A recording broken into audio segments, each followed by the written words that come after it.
my idea is that if we can all create essentially anything that we want to on the same size and shape piece of paper, you can then send me the photograph and I can virtually cut them out in Photoshop and then assemble them all together to make a big collaborative piece of work.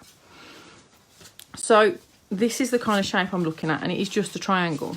And I was trying to think of the easiest way to get them the same kind of size and shape. Although, as long as they're a right angle triangle with the same kind of proportions, it should work. So what I've got is I've got a piece of heavy watercolour paper, and I've got my cute little cutter that when I pull out this arm lets me cut different sizes. So I'm going to cut an 8-inch square.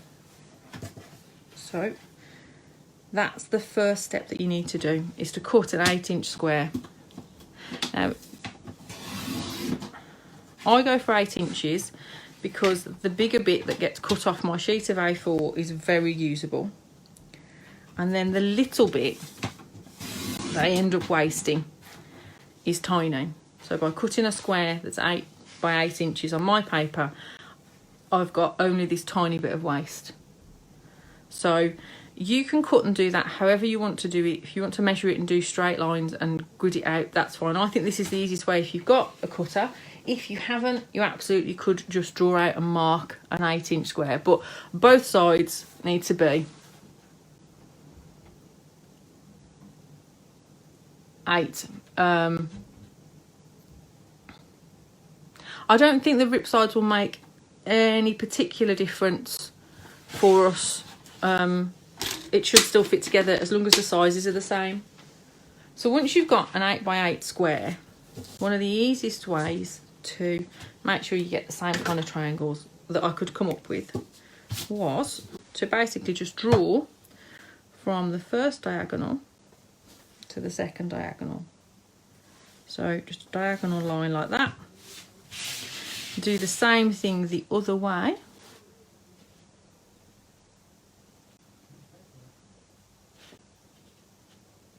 And then, if I can get that to move, that's it. And then you've got 4 right angle triangles that you can cut out. And it's just a case of cutting it out, which is what I've done here. I'm going to leave that like that so that if anybody pops in, I can show them this step again if they need me to. So what you need to do before we get started is an 8 by 8 inch square. If you've only got centimetres, then as long as it's a square, I think this should all still work. But in centimetres, 8 inches it's about 20.3 millimetres. But mathematically, my brain tells me that as long as you do this from a square, any size square will work. And because I'm putting it together in Photoshop, I'll be able to stretch them to match everybody's sizes. Hi, Erica. So 8 by 8 square of paper, join the diagonals, and then cut along those diagonals to get 4 triangles. Now, these triangles have got sides here that measure 5.5 inches, and that one should be 5.5 inches too, by 5.5 inches. So if you are using up scraps of paper and you've got a corner, hi Jennifer, you can also go from that corner. So I'll pretend this is a scrap. You could go from the corner, you could mark where 5.5 inches is, put a little dot here. You could do the same along the other edge, so 5.5, and then you could join those 2 dots and you would get the same proportion of triangle. So if you don't have big pages or you can't cut a square out, that's another way to do it.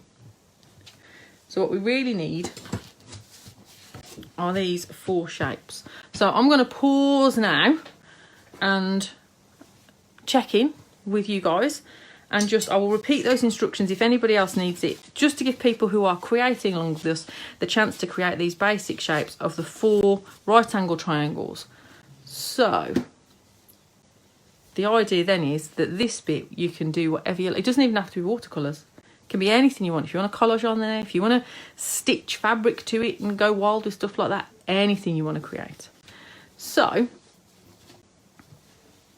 oh, thanks Jennifer. I have a lot of colours because I tried out so many. There are some that I love, like I love transparent yellow and I love handsome medium, and I've got blues and purples that I love, and I'm slowly getting to the point where I'm finding colours that I really like, and so I'll whittle down my palette to something more manageable and hopefully be able to pop back in my things like my Daniel Smith Genuine have had to go into their own little tin. So all those colours that are made from crystals. Fantastic, Jane. So for anybody who has just arrived, hi Bernie, hi Kirsten. What we're doing is we're taking a square, and I've got an 8" by 8" square. And I don't normally work in inches, but it was easier for me to work in inches for this.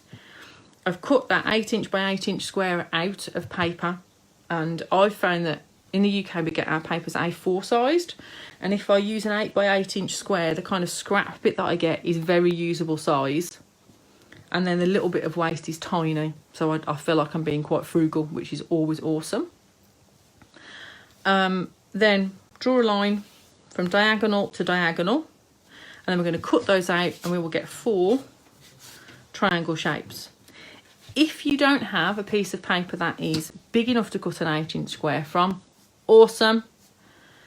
Then you've got 2 options. You could do a 6 by 6" square and work on a smaller size, or if you've got a scrap piece, I measured the sides of these triangles and they're 5.5 inches. So if you've got a scrap piece that's got a right angle, a corner that's 90 degrees, then you can measure along and put 2 dots, which I did somewhere. I did it here. So I've gone here and I've gone, this is 5.5 inches to this little mark, and it's 5.5 inches to that little mark, and I could then join those 2 marks up with a line, and I would have the right size triangle. Okay, so I can see that Nancy and Kay are all cut out. Jane thinks she's got 4 the right size.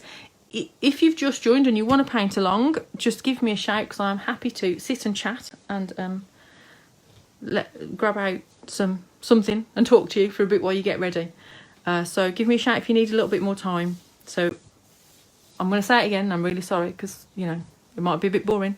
8 by 8" square, cut that out, line for the diagonals, and then cut along those diagonals to give yourself 4 right angle triangles. And these right angle triangles, this side is 5.5 inches, this side is 5.5 inches. So if you can't cut the 8" square, you can make it by taking a scrap of paper, and where you've got a corner,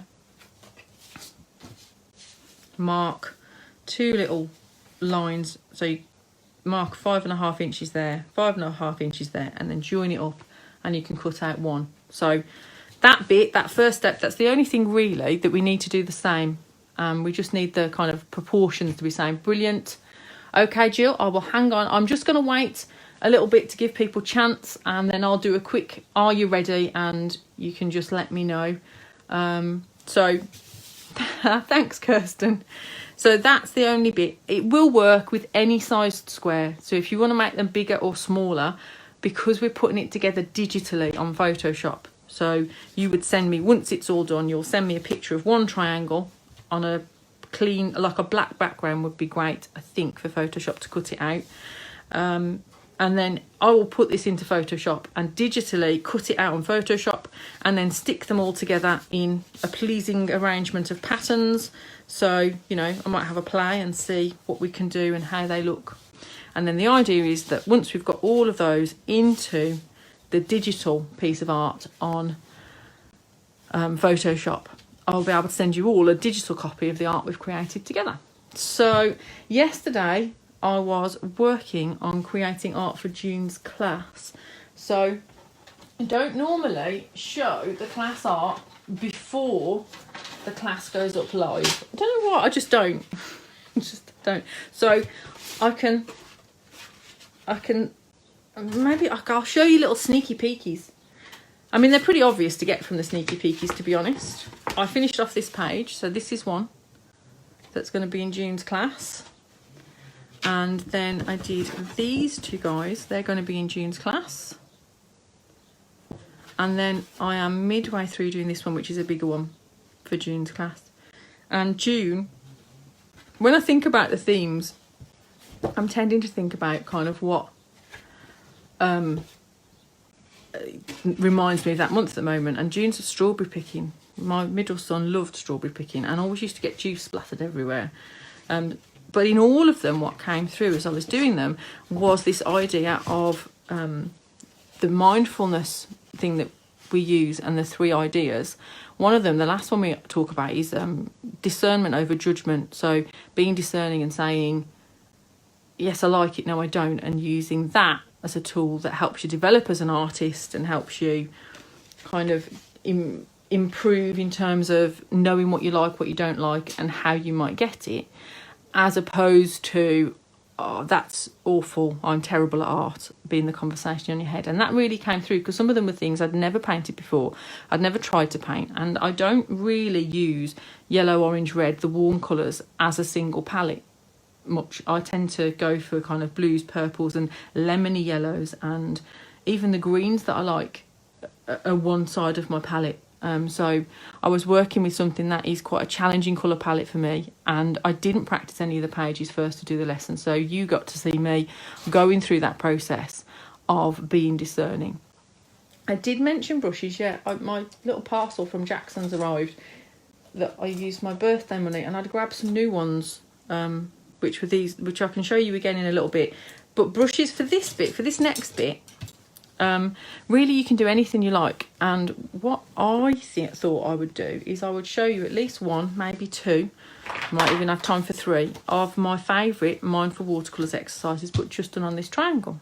So if we're all cut out and ready, I am going to grab back my mixing palette, which is a bit old and grubby, and I'm going to grab out some brushes for myself. I'm going to grab a couple of spotters, a number 5 and number 3. I'm going to grab an old brush for picking up colour. I think I'll grab number 1 as well, depending on what I'm doing. I'm just having to think, because I try not to overthink these things about what I'm going to do and plan it super in advance. I try to just go with what works. I might try this number 4 round as well. So I've just grabbed some of my brushes that I like. So Erica's ready, Bernie's all cut, Heather's ready, Nancy's ready. Is there anybody who needs a little bit more time, which is absolutely fine? Just give us a shout and say, I need a bit more to get myself cut and all sorted. I think I told you I rearranged my desk. So when I'm looking at the computer, underneath it is this glorious pot of acrylic inks with all these fluorescent colours, and it looks so pretty. Brush size, are brush sizes universal? I think they are when they're numbers, Jill. Yeah, but you get like flats, like these kind of squarey ones. They sometimes come in numbers, but they also come in like a 1/4 inch flat or a 1/2 inch flat, like this one. This one says it's a number 1 flat, but the proportions are very different to that. That's really long. So I think in some brushes it's a little bit trickier, and I know in my favourite bigger flat that I've got lurking around somewhere, it's not this one, because that's the one I use for masking fluid. I don't know where it's gone actually. I can't spot it. It's something like a 3/4, and I think it's measured in inches. But pretty much these, the number ones, I think are universal. Yeah. But there can be differences in brand and like the difference between like a round and a spotter and things like that. And I saw something recently and it said designer round, and I couldn't decide if that was a new brush or just that it was a posh brush that was a designer brush. Anybody need any more time, or can we get stuck into the painty part? Okay, I think we are okay to get started. So this bit, you can create whatever you like on here. If you want to work in acrylics or acrylic inks, if you want to do collage, if you want to do cut paper, if you want to sew fabric to it, whatever you want to create, as long as it is contained within this triangle shape, is fantastic. The idea is that we create something or a number of somethings that you then photograph on a black background or a dark background, something that contrasts with this so it's easy for Photoshop to see the edge, that I will then assemble in Photoshop to create our collaborative art. Now, one of the things that I remember doing way back when we first started doing these things was the idea of mixing from one colour to another. It's an exercise I really love to go back to with a different colour combo. So I am going to grab 2 random colours. I'm going to grab transparent yellow because I love transparent yellow. I'm going to pop it in here. And I'm just mixing kind of a watery mix of it. And grab a few more blobs of water to pop with that. And then my other colour that I think I'm going to use today is, I think I'm going to spin over here and I'm going to use a cobalt teal or something like that. So I'm going to grab one of my brushes and I'm going to try this round out. And I'm going to get some on my brush and I am just going to draw a kind of a wavy line. I'm just going to fill that top bit in so that I can see that colour, like that. I'm going to then go in, get a little bit of this cobalt teal just on my brush, and I'm going to pop just a little touch into that transparent yellow. I'm going to mix it, I'm going to leave a little gap and just try and follow that curve shape just a little bit. And I might do a thin one, I might do a fat one.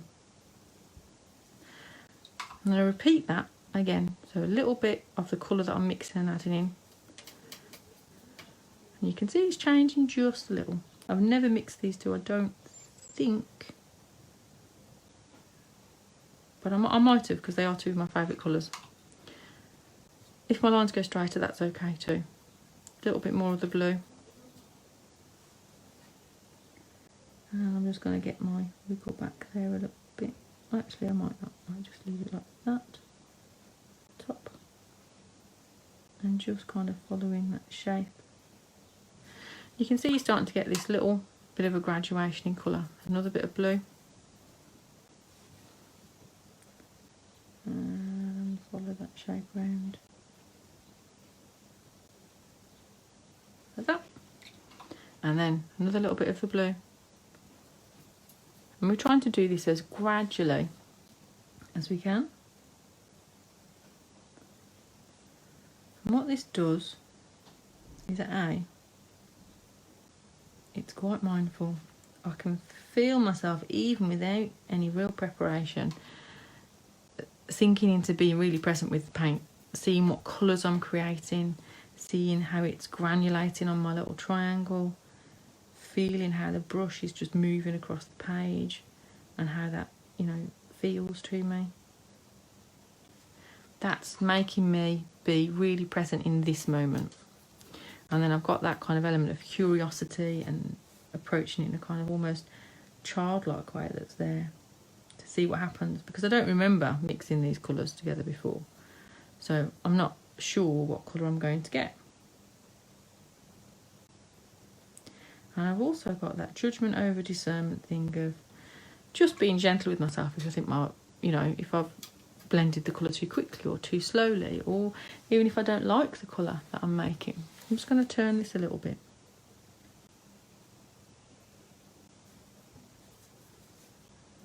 There we go. And I'm going to add a little bit more of a wiggle to that bottom edge. So if you find you're not getting enough wiggle, top edge follow the shape you've got, and along the bottom edge start to add a bit of a wibble in. You can see the difference as it's graduating down. Each time I'm adding just a little bit more blue.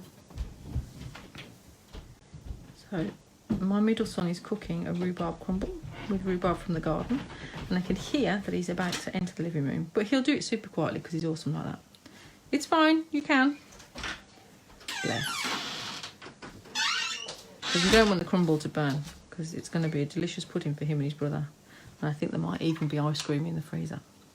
So again, just add in a little bit more. Sometimes if I feel like I've got too much blue, I'm using that little pot there so that I can add a bit And then if I want to, I can add a bit more.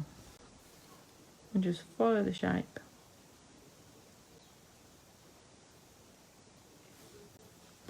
You can vary the line, think this if you want to. Now this exercise is really awesome for getting to know your paints and the kinds of colours that they will mix and create.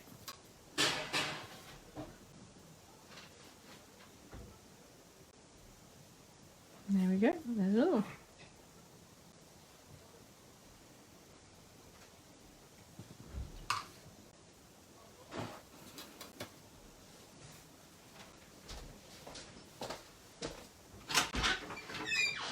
We're nearly at the bottom. We're also nearly at the blue, but we've got some lovely kind of greeny tones that we have created.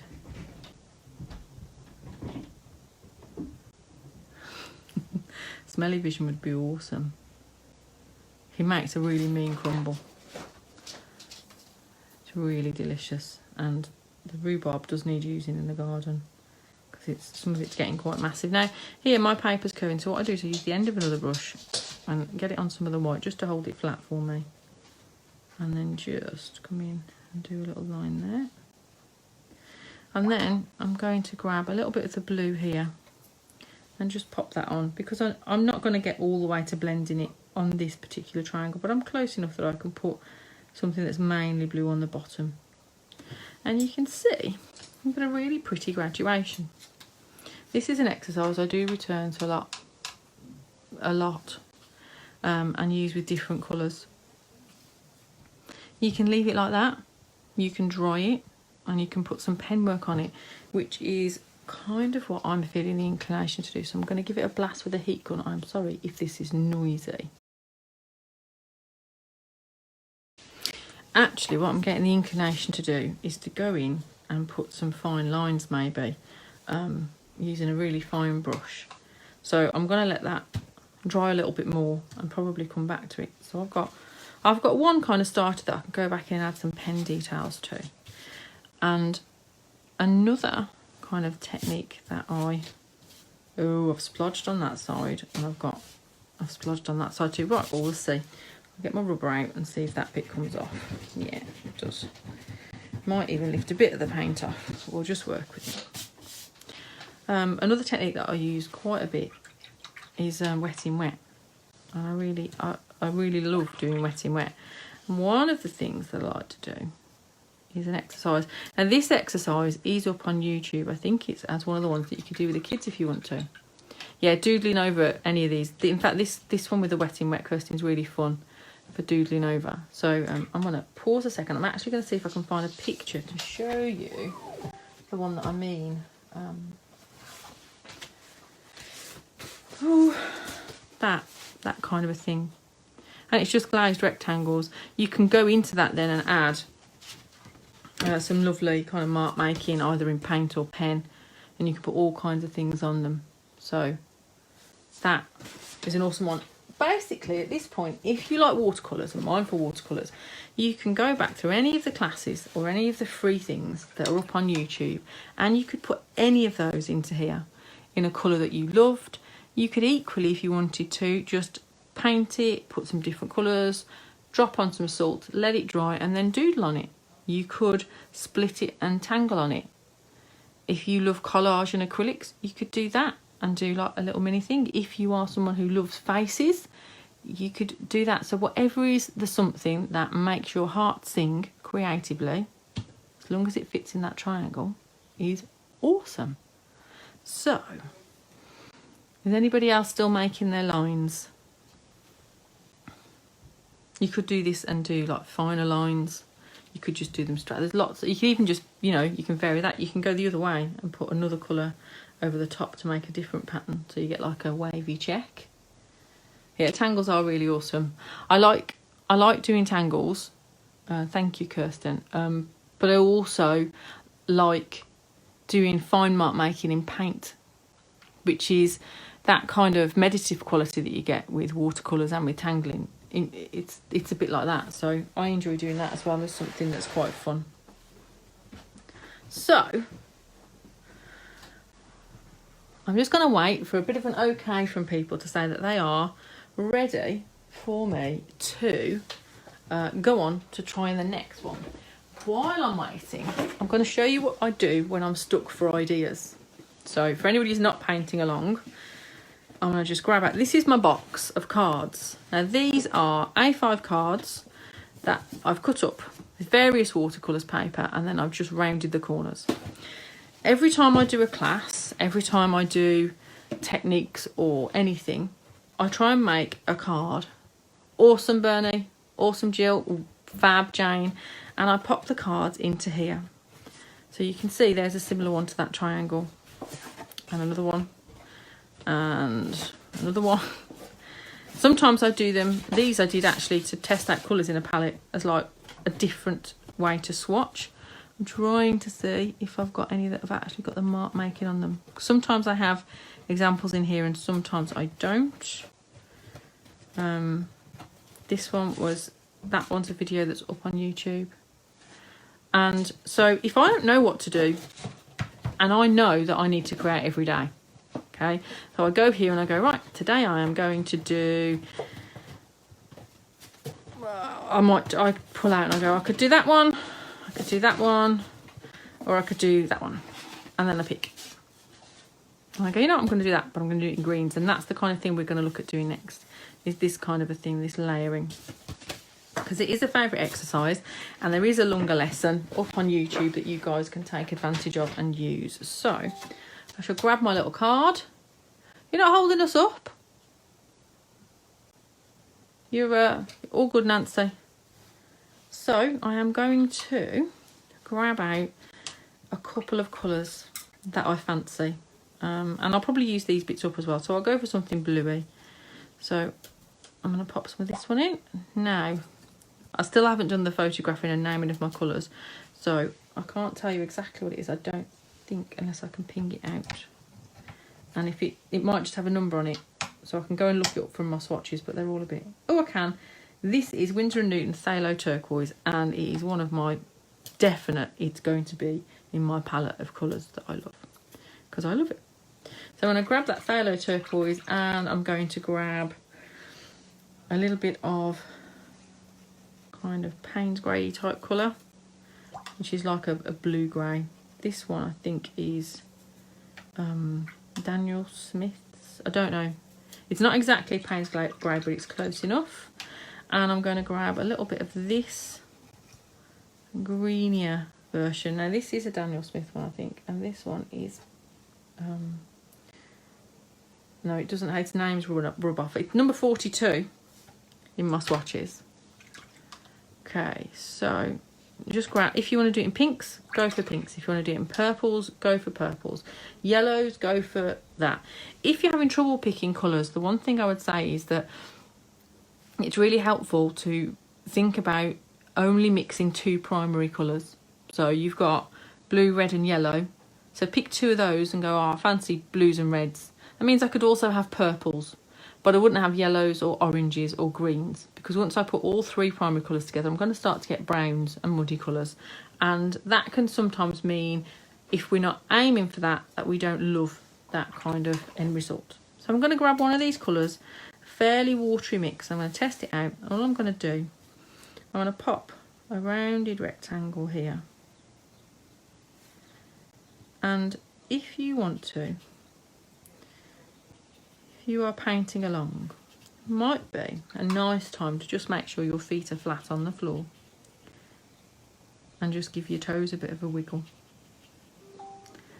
And make sure your bum is comfy and back in your seat, and just, you know, wiggle to get yourself comfy. And then take just a couple of deep breaths. Just to settle yourself and drop your shoulders and just be a bit more relaxed. So what I'm doing is, you saw I put my paint there and then I used plain water on my brush. Now I'm using that same colour. I'm just going in and dripping some little bits so I get some variation in that colour. And I'm going to pop that colour just somewhere else now. Popping a colour somewhere else is really good for helping a colour to feel like it belongs. So that's part of this rounded rectangle. And again, I'm just using some water on my brush. Now I've got a flatter wash, I've also caught a hair, which is always good fun. And I'm just going to use the tip of my brush, but I've loaded it up with some colour, and I'm just touching it to the surface in one area. I can do the same with water. So this is just a brush with water on it, make sure I don't have too much. And can you see the fun of that? If you go back to this one, while it's still damp, you can do that and get some really fun little patterns happening. So I'm also going to grab a little bit of this greeny colour and just mix a little bit of it in there to get a new kind of tone. And I'm going to pop a little bit of a rounded rectangle here. And then I might pop one here. And I'm working not too fast. I don't want to race through it. I want to enjoy the feeling and see the paint on there. And I'm going to just go and drip some little bits of colour. So I get a darker part and a lighter part. And I'm going to go back in and just see what happens if I add some water to the ones that are drying and the ones that are wet. Because, you know, it's fun to play. What happens if is a great question for an artist. So I feel like I want something down here. I'm actually going to probably do the whole of that corner, like that. Oops. And then I'm going to just drip some of that in, just like that. And then I might put a little bit of a really thin part just here. And again, just touch a loaded brush, so it's really got lots of pigment and paint on it in that part. And you can see there's quite a solid line there that I don't really want. So I'm just taking a little bit of the excess water off my brush. I'm just going to help that just move along a little bit. So I'm quite happy with those there. I could pop another one here if I felt like it. Before I do that next layer, I do need it to dry. So, hey Wendy, I am going to leave that for a second while you get this bit done. And as we've had a couple of people pop in, I'm just going to talk through how to get to the stage of making your triangle, so that if they want to join in, they can join in and just make a triangle and get one done. So we started off with a piece of paper that we cut into an 8" by 8" square. We then drew a pencil line from the opposite diagonals to create 3 triangle shapes. 3, 4. We then cut those out with a pair of scissors to give us these right angle triangles. We're going to decorate those however we fancy. I'm showing you some of my favourite mindful watercolour exercises, but you can do whatever you love. If you love acrylics, use those. If you love inks or collage or fabric or paper cutting, if you can get it onto that triangle shape, it's fantastic, and it, you know, will work beautifully. The idea is then, once those are done, we will photograph them on a background that contrasts. So I'm saying a black background, but it can be a dark background. And then I will take each of those photographs in Photoshop and cut out your individual triangles. And then I will take all the individual triangles and I will pop them into Photoshop and arrange them so they are next to each other to make patterns. This is the one we just did. And we were doing some colour mixing, where we went from yellow and then added a little bit of blue, and each time we added blue we drew a new line, and then just kept doing that all the way down. So this is going to need a little bit of a blast of my heat gun. If you don't have a heat gun, then you can leave it to dry, and you've got a couple of options. You can just hang around and wait for a second while I show you the next steps. Or you can start a second one on another one of your triangles. Or you might be at the stage now where you're thinking, oh, you know what? I know exactly what I want to do on mine. I want to do tangles, or I want to do something, you know? Go with that. Start doing that. Hi, Edie. And one of the things I would say is that if you are someone who has been coming along and joining in with class lessons and all that kind of stuff, and I've got some of my classes, you could literally go to any of those classes and just do it on this triangle. So if you loved the folk art birds class, folk art birds on here. If you loved doing the owls or the mushrooms, or if you really love the botanicals that we did way back in September last year, they'll all work on this triangle. So you can literally go back and revisit all of those and have fun with them. And you could do the same with, you know, anything, any technique, anything that you've learned. So quick blast with the heat gun. Triangle sounds really fun, Nancy, instead of rectangles. Circles work beautifully too. But I like that you're doing triangles in triangles. That's quite cool. Now you may have noticed I turned it over and I dried the other side. I find that really helpful in keeping my paper flat. It kind of curves up a bit, and then if I heat it that side, it seems to dry the paper better all the way through. So our next step is to create or use a different colour. So I'm going to use this lovely kind of Payne's grey colour with a tiny touch of that first blue in. And I'm sorry if you can hear pinging. I'm getting messages from somebody and I keep closing them up, but they keep popping back up and I don't know how to tell Facebook to stop doing it. But there, oh, that's lovely. I need a little bit more of it though, so I'm going to just grab a little bit more of that. Yeah, that's nice. And I'm going to use that to go into some of these spaces. So when you're glazing, which is what this is, we're putting wet paint over the top of dry paint, and we don't want to disturb the layer underneath. That means we need to be gentle and really stroke the paint on. And we need to make sure there's enough paint and water on our brush so it's moving over that. Now you can see, if you look, just here, there's a tiny bit of bleed. That could mean I needed to give it a longer to dry. And that's okay, but it's a really good technique to practice. You can also see that the paint that I've chosen, it's this dark colour. It is Daniel Smith's Payne's Grey.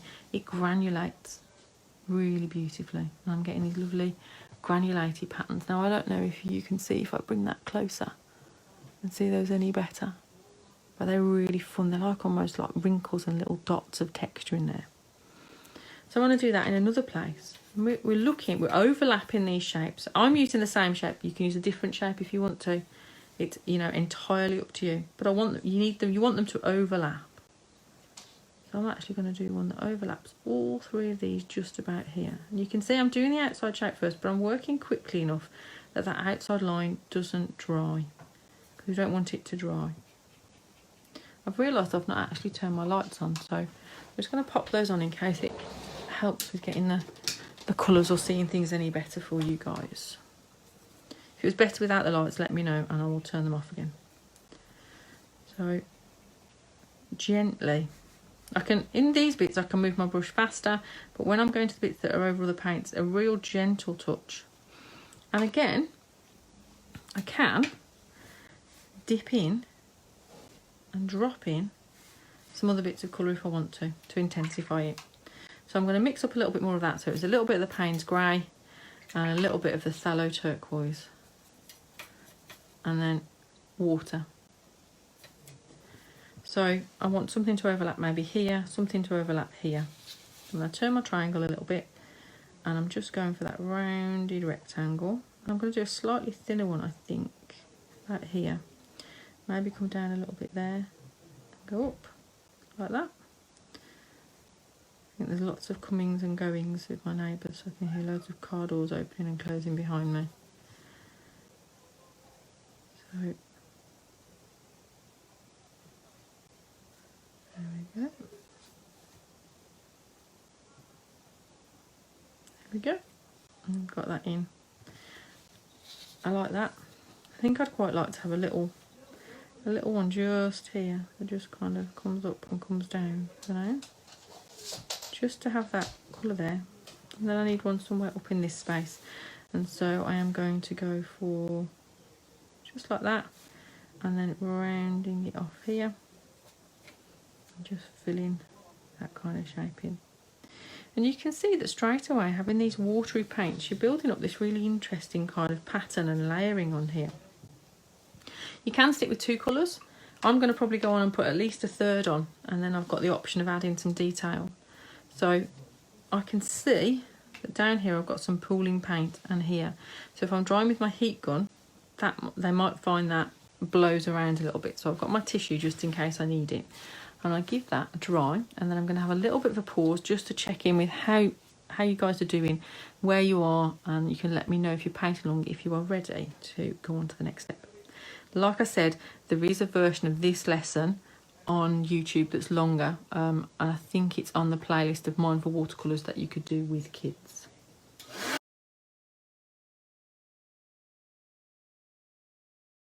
Okay, I'm sorry if that was a bit noisy. There we go. I'm just going to let that cool down so I can feel it and see if it is cool enough to do the next stage. How are you all doing? If you're painting along, do you need a little pause to catch up? And if you're not painting along, have you got anything you would like to ask me, any questions, anything like that, while we're just waiting for this to cool down and for people who are painting along to give me a heads up to go on to the next step? Oh, I had some new paints today, which I showed at the start. So if you weren't here at the start, I can show you those while you're pondering if you've got questions, because I know there's a little bit of a lag. So do please pop them up in the thread if you've got a question. I had 3 paints from Finetech arrived that I'd spent some of my birthday money on. And there's this lovely peacock blue that actually might be coming out to play on this, I think. And then I've got this Moonlight. It's a silver called Moonlight. Yes, awesome, Jane. Just let me know when you finish doing your heat gun. I know it takes a little bit of time. This I didn't have a silver in the Finetech. I do have a silver. I've got I think it's a Schminky silver, but it's running out. And so once I saw that it was called Moonlight, I kind of had to have it because I like the moon. And then this one would work well with this as well, which is called Indian Summer, because I've got some nice deep kind of tones in here, but I don't have anything that's orangey. These are they're kind of reddy, and this is like purpley. This is pinky, but not really orangey tones. So those came today, and I am looking forward to trying them out. They are going to go and live in their little Finetech box. It's actually my mum's tin that I have borrowed, and I'm quietly filling it up. Erica, don't worry, there's no rush at all. I am probably going... Oh, yeah, that feels lovely and dry enough. I think... I mean, that blue looks kind of like it was made for it, doesn't it? So I think that almost definitely will come out. In fact, this tin from Jackson's is really fun. It's got like 2 layers in it. And I've got the bottom layer I haven't fitted the paints into yet. These ones are in slightly different containers, and they were on my palette. So I've got a magnet on the back of those. One of them might have lost it. So what I'm going to do is I'm going to just stick those over here for now, I think. Yeah. Oh, have you got 2 magnets on there? That's just greedy. Give one back. There we go. I'm just going to pop them over here for now and sort them out in a little bit. There you go. That can be your magnet. These are stuck on it. It's Gorilla Glue tape, and it's not as good as the silicone stuff that I used. And I'll pop the magnet there, and I can fasten these ones in. They clip in. These ones are Finetech paints. I think they're called Coliro Pearl Colours. They are a German company, but they sell worldwide. And a while ago, I emailed a lot of painting companies asking about how their mica was sourced, where it came from, and if it was ethically sourced, and, you know, who was mining it. And Finetech gave me one of the best answers. And it was really thorough, and it was obviously something they'd already thought about as a company, which was really awesome. Jane, if you've got harsh lines, there's a couple of things that you could do that off the top of my head, and without seeing it, it's a little bit tricky. However, one thing you can do is once it's dry, if you've dried it with your heat gun, you can go back in and make it slightly darker and just kind of smooth out the lines like that. You can kind of be okay with it, and just you're going to mark make over it, so you might be able to make them less obvious to your eye with the mark making and where you choose to put it.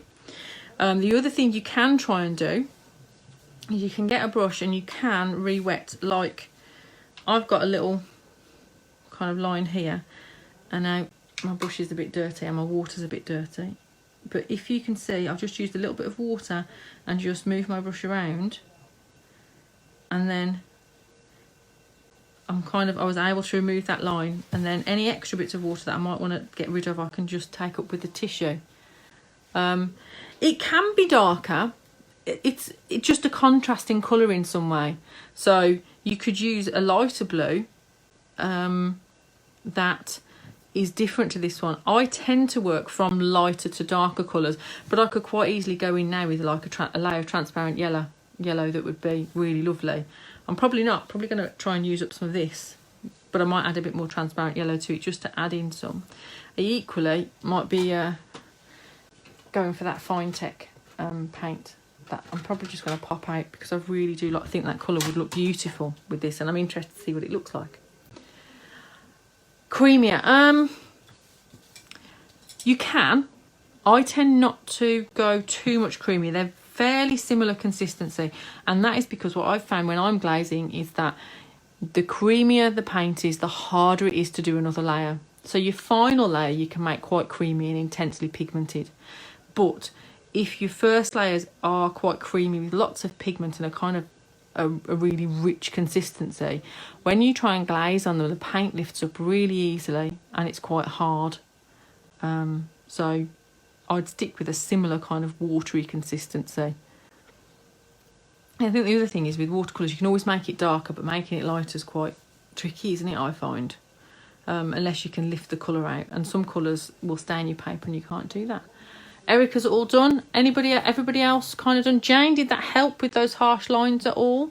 More than happy to help. If you want to pop up a picture at some point, I think there's a Q&A thread in the Mindful Watercolours group. If you search, there's a search bar thing on the left hand side on computers. If you can pop it in there and tag me in, I'll have a look and you know, offer what I would do. Sometimes I just go, well, yeah, okay, I've got some harsh lines. That's okay though. They might add some interest, and I can't do a huge amount for them at the moment. Awesome, Bernie. Hi, Mary. How are you today? Fab.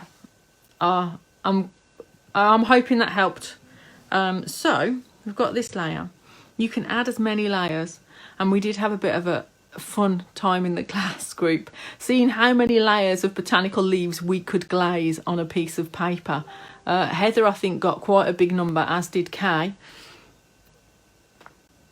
But I think I'm going to put one more layer on here, and then I'm going to come to this lovely blue.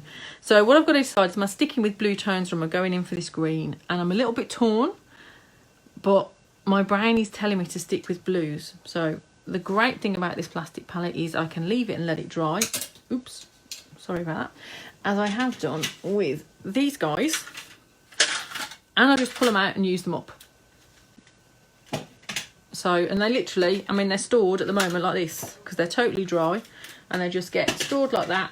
And when I've run out of palettes, I do some kind of mindful watercolour that uses them all up. So I'm going to go and I'm going to grab another blue, and I'm going to use my older brush that I've got over here. I want something that's got that kind of turquoisey tone to it though, I think. So I'm going to mix it into one of the colours I've already got and just add a blue to it and see if I like it. So I'm going for something that's kind of brighter perhaps, and more blue in there.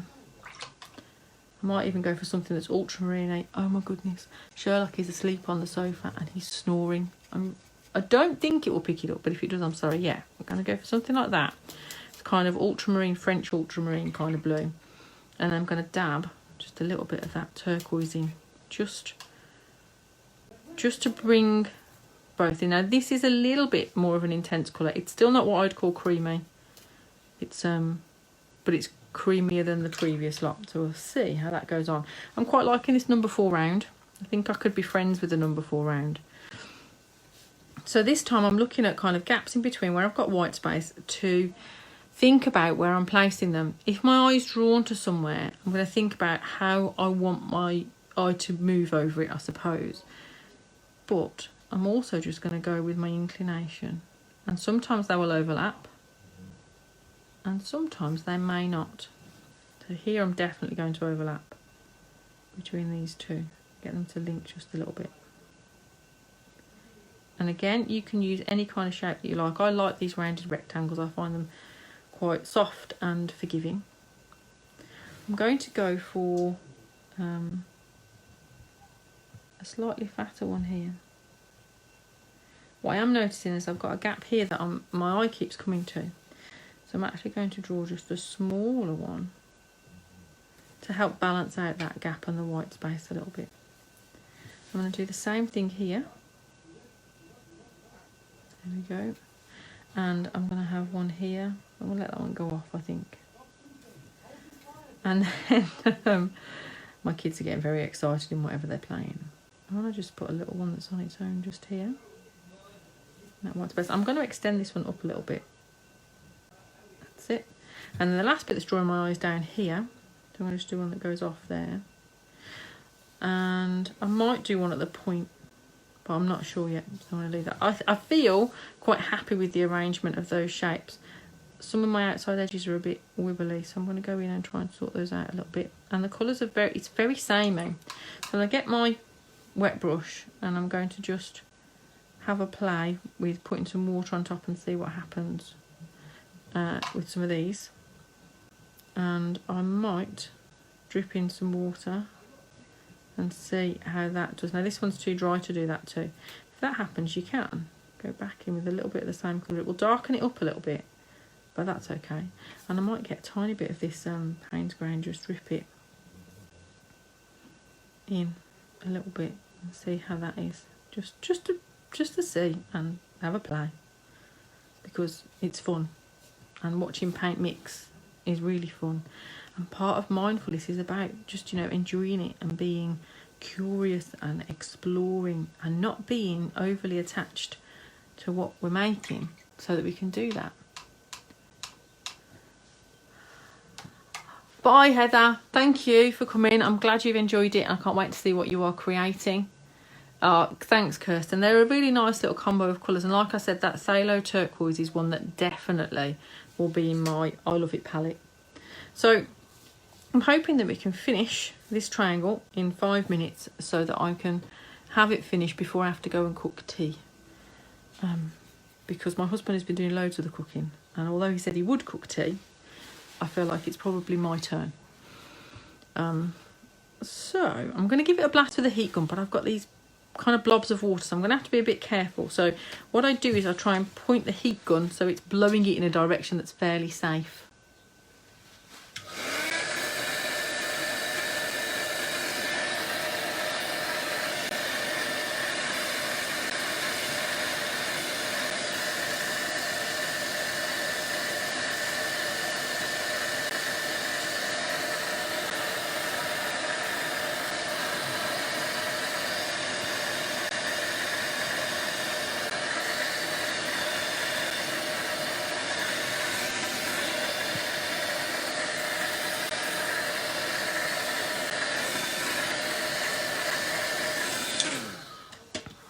Okay, that is looking quite nice. So I'm going to just start getting this metallic colour just wet and ready to use. And while I'm doing that, you guys can let me know if you are ready to move on to the next step. And I'm just using an old brush that's got some water on it and just going round and round. I know that some people spray their paints. I find that with my palette I end up getting paint going into all the colours, and it all gets a bit smooshy and messy. That is looking beautiful. Now, when I'm saying creamy mix, if you can see how creamy that is on my brush, it's like it's just pigment. It's gorgeous. I'm also being careful not to waste too much when I'm going into my water pot. So I'm going to scrape that bit off there so I don't lose too much. Okay. So I'm going to grab a smaller brush. I'm actually going to stand up my brushes. I've got half of my pot is water and the other half is a bit where I stand my brushes up so I know I need to wash them if they're in that half and give them a better wash out. So I think I'm going to use my number one, and I'm just going to use this creamy colour. You can use any creamy colour that you want to. It does not have to be a metallic. But I'm getting a really clear creamy colour and I'm taking it straight from the paint pan. I'm not really adding the extra water. And I'm just going to add some dots, and I want to see what this colour's like. So just kind of round circles, so touching the end of my brush and wiggling. Oh, it's very pretty. It's got almost a grey tone. If I lift it up, I don't know if you can see the shimmer and the sparkle that you get there. So I'm just going to go in and put some of these dots in some different places. I'm probably going to go a little bit overboard because I do like this colour quite a lot. I'm going to pop these on here. They're still quite subtle and within that colour scheme.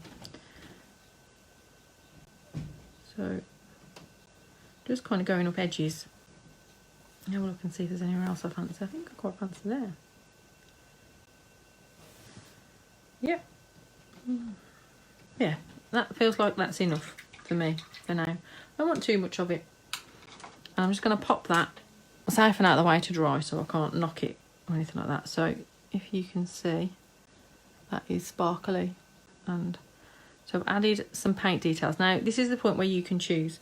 You can add more paint details and switch to a really nice fine brush. So something like this 10-0 is my go-to a lot of the time. My mum's got me a really, really fine one. That is a 20-0, which is like basically 2 hairs. It's awesome, but it is very tiny. I'm actually feeling like I quite want to go in with some pencil patterns. These are great now for adding tangle designs to, or marks and patterns that you like.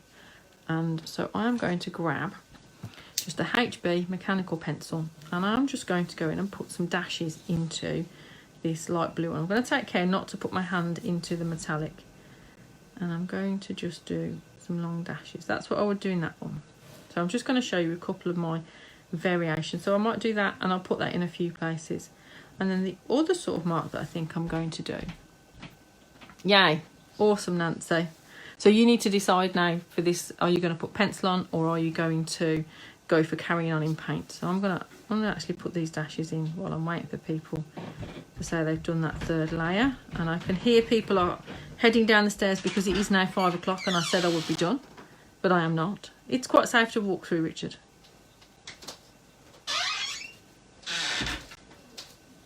There we go. So I'm adding some of this. Now I think another thing that would look really lovely is some white pen detail. I'm going to turn that just so I can hopefully get in a little bit easier. I find doing this kind of mark making really soothing and incredibly calming. Sometimes if my brain won't be quiet, I have actually taught myself to go dash, dash, dash, dash, dash like this as I'm doing it, so my brain can't think of anything else. So I'm going to do this in a few places. And I'm going to pick another one of those rectangular kind of shapes. I think I'm going to do this little one here. Putting it in a couple of places really helps to let it be part of what's going on and help things work together. And I'm going to do some on this one. And then you can add marks to all of your rectangles if you want to. And it's great fun. And if you like tangling, definitely get out fine liners. You can try different kind of pens on top of this to make different patterns and have real fun experimenting. So I've got that in a few places. I feel like I might want it on this one as well actually. And I'm going to just switch and grab a Posca pen, and I'm going to hope that it's going to make me some lovely white dots just to finish this off. You can also do lines going between and onto the white if you want to. And if you check out that lesson on YouTube, it gives you some more ideas. That one's a bit too fat. That's the one I'm looking for. One of these, it's a 0.7 bullet tip, so I'm going to give it a really good shake. Nancy, have you tried drying the back of it as well as the front? It could be that the kind of the fibres of the paper are still wet on the inside. I find that happens with mine when they're getting super curly. And I think I am going to just do just dots, just using the tip. And I'll pick some of the darker areas to go and do that so they really show up. And I think this little bit down here.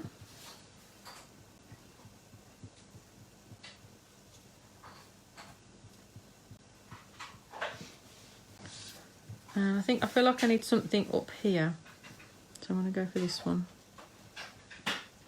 I'm also going to go into the bits where it's kind of glazed on top of other shapes as well. And even on top of that little bit of metallic there. Ooh. That's it. And then just stop, step back a little bit, have a little bit of a look. Maybe this one.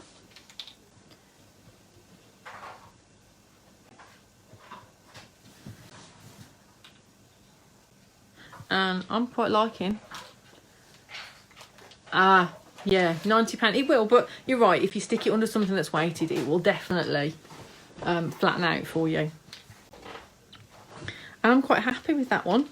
And so we've done 2 of our triangles. And if you can kind of try and imagine if we started sticking them all together and then we're going to make this gorgeous big piece of artwork, it's going to look awesome.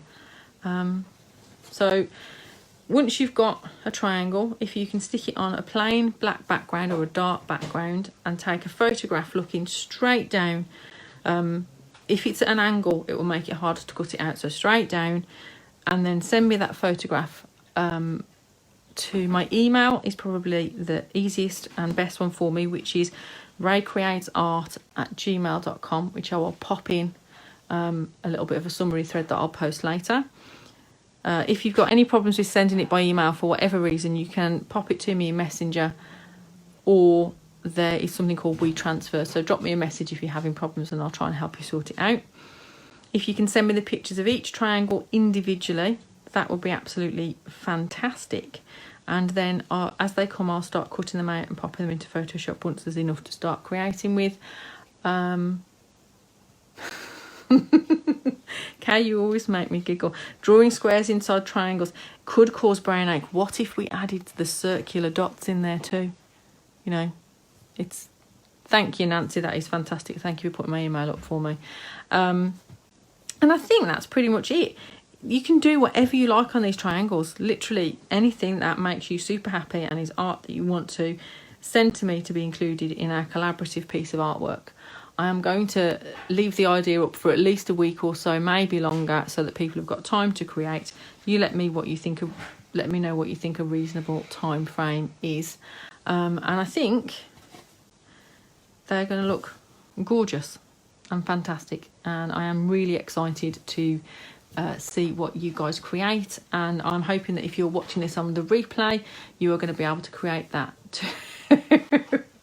See, Kay's making me giggle again. I'm going to do one with pentagons and hexagons too, Kay, and really push it to the limit. So thank you so much for joining me. I hope you've enjoyed it and I hope you've got some ideas. If you need more, please check out the YouTube channel where there are lots of lovely freebies that I've popped up all over lockdown. Dinosaurs, unicorns, stripes, this kind of thing, and more is up there. And as I said, if you've taken any of my classes, there is a massive opportunity to go back and really have a play with some of your favourites. Owls, folk art birds, mushrooms. And I hope that if you just take a nice deep breath now, you feel your shoulders have come down a little bit and you are in a really nice, calm place and you're giving yourself a little bit of respite from the trickiness of day-to-day everything. So big hugs, lots of love. Thank you for joining me. If you've got any questions, just pop them up in the group and tag me in. Take care, guys.